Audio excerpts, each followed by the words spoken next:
Kemudian ada juga yang interstisialnya ini nanti membentuk apa namanya penggantian gitu atau dikatakan sebagai substitusi aliovalen. Jadi contohnya adalah ion digantikan dengan ion yang lain, tapi bisa jadi bilangan oksidasinya berbeda. Contohnya misal kita mempunyai garam NaCl, rock salt NaCl.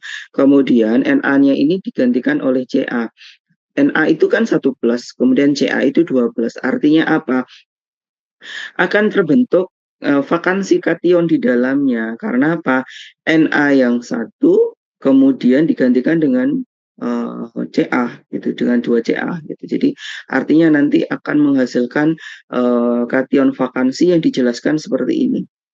Ada Ca yang masuk ke dalam kisinya Na sehingga akan mengurangi side dari Na sehingga rumusnya menjadi apa?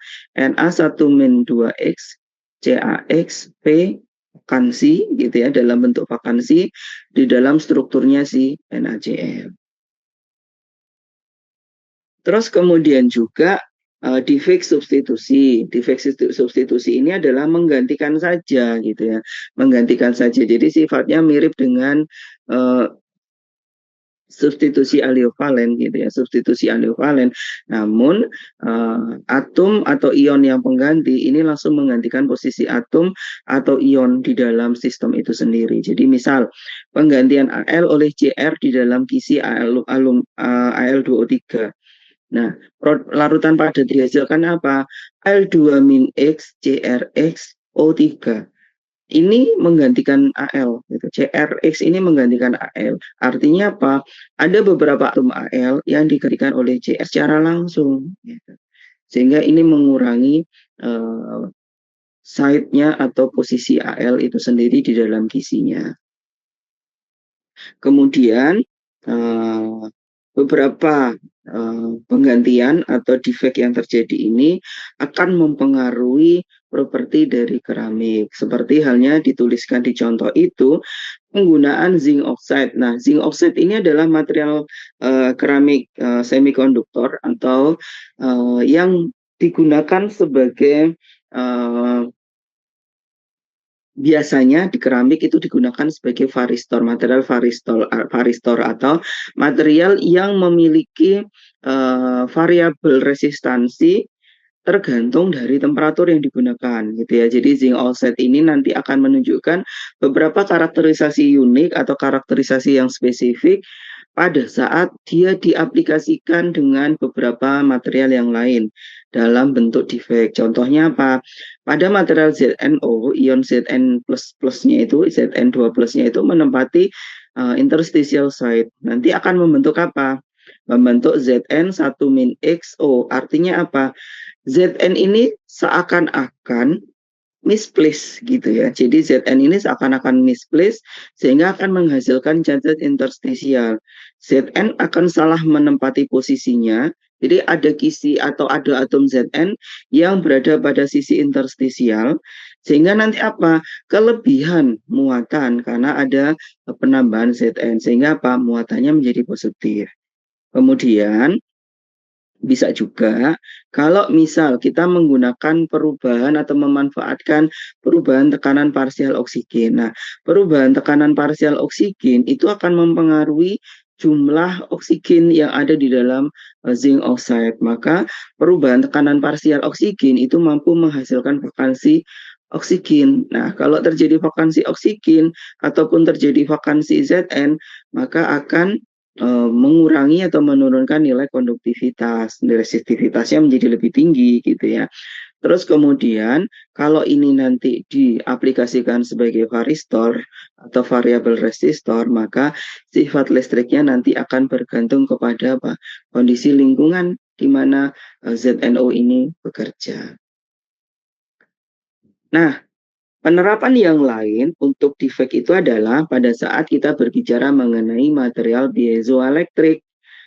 Apa itu material piezoelektrik? Piezoelektrik itu adalah suatu material yang mampu membangkitkan listrik, jadi artinya mampu menghasilkan elektron ataupun menghasilkan proton yang dihasilkan dari gaya mekanik. Jadi perlakuan mekanik yang mampu memproduksi elektron ataupun hole bebas.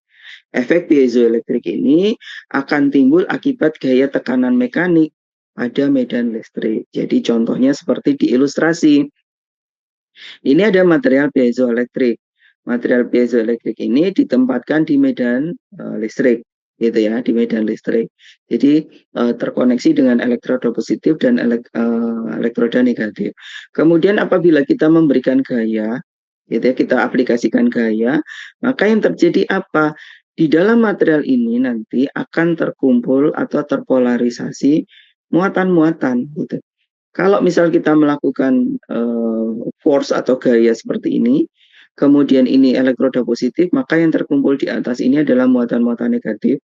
Jadi piezoelektriknya mengalami apa? Polarisasi. Nah, ketika ini terjadi polarisasi, maka muatan elektron bebas yang terkumpul di sini, sehingga dia bisa menghasilkan apa? Aliran arus listrik, sehingga dia bisa terukur berapa besarnya arus yang dihasilkan.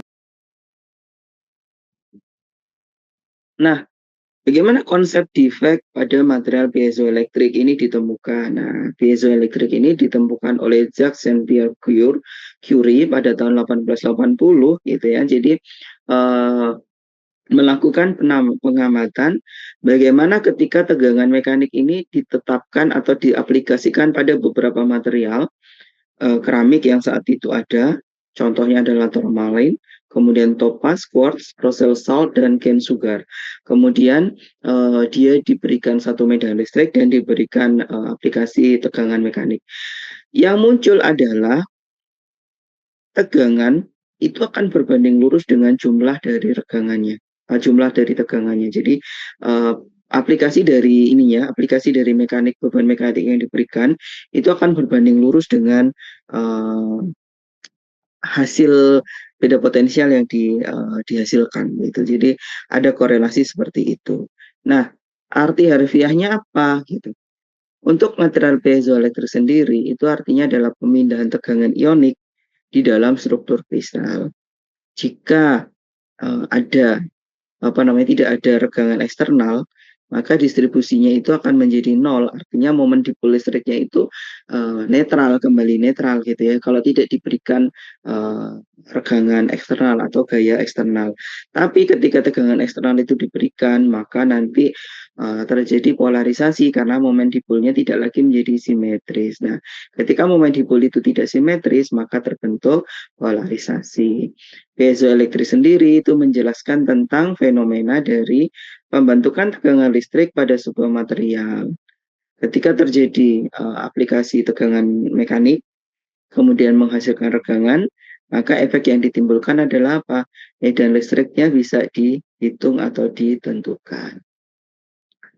Polarisasi, gitu ya, polarisasi yang muncul pada material kristalin akibat stres, maka ini digambarkan atau dipelajari sebagai piezoelektrisitas. Nah, salah satu contohnya adalah material quartz atau SiO2, zinc blende. Zinc blende ini bisa dalam bentuk ZNO, terus kemudian Roselle salt. Nah, piezoelektrik sendiri ini nanti bisa dikategorikan jadi dua, direct piezoelektrik, jadi begitu diberikan stres atau tegangan, maka efek dari pemberian stres tadi akan muncul electric charge atau muatan, dan itu terukur. Atau converse-nya, jadi kita berikan beban medan listrik dulu, kemudian dia baru menghasilkan stres, kemudian baru terukur muatannya, gitu ya. Jadi ada klasifikasi itu, direct piezoelektrik, kemudian inverse piezoelektrik dengan ketentuan atau definisi seperti yang sudah tertulis di situ. Nah, untuk yang direct effect untuk piezoelektrik, maka ada beberapa hal yang bisa dilakukan ketika kita berhubungan dengan compression. Compression kan berarti gaya tekan gitu ya. Nah, ketika ini kita berikan gaya tekan, berarti apa?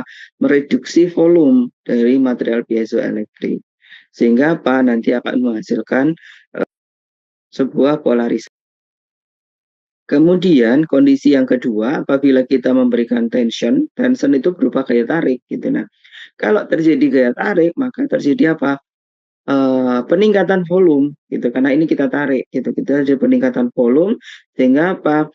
Mempunyai tegangan dengan polaritas yang berkebalikan dengan polaritas dari material. Jadi itu kalau untuk yang direct effect.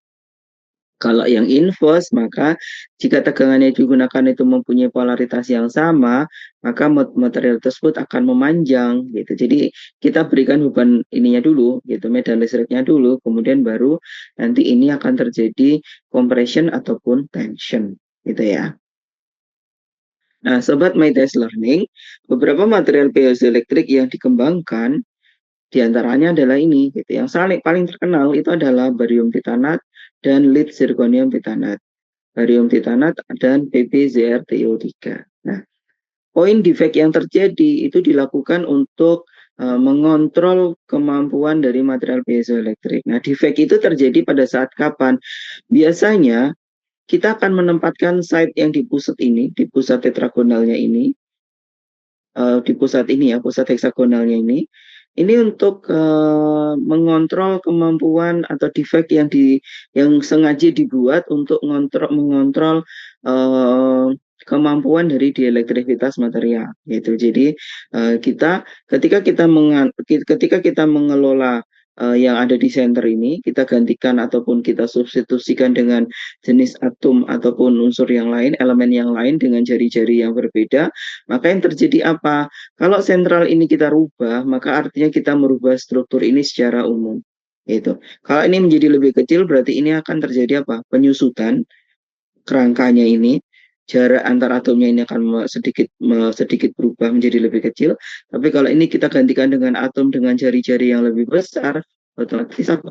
Terjadi expanding. Nah, perubahan dari penempatan atom yang ada di sentral dari material piezoelektrik ini, khususnya untuk barium titanat, maka ini digunakan untuk meningkatkan kemampuan dari polarisasi spontan dan meningkatkan sensitivitas dari material piezoelektrik.